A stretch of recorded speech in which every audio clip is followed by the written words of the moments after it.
ఆటపాటకు మొదటి ఆది గురువమ్మ, మంచి మాట చెప్పే బంగారు బొమ్మ. 5 ఏళ్ల వయసులో పలక చేతికిచ్చి బడికి ఓ బిడ్డని బతుకు బాట చూపి, ఓనమాలు నేర్చి 1, 2 చదివి వయసుతో పాటు చదువు పెరుగుతుంటే ఎదిగిన కొడుకును కళ్ళ చూసుకుంటూ కడుపు నిండినంత సంబరపడుతుంది. టీచరో గొప్ప డాక్టరో కలెక్టరో కావాలనుకుంటది.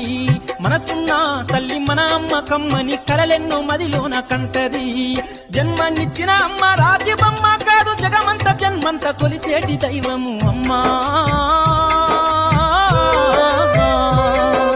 కమ్మనైనా అమ్మ పాట వింటే ఎంత మధురమో, మనసుకు కాదు మరువతరము. కమ్మనైనా అమ్మ పాట వింటే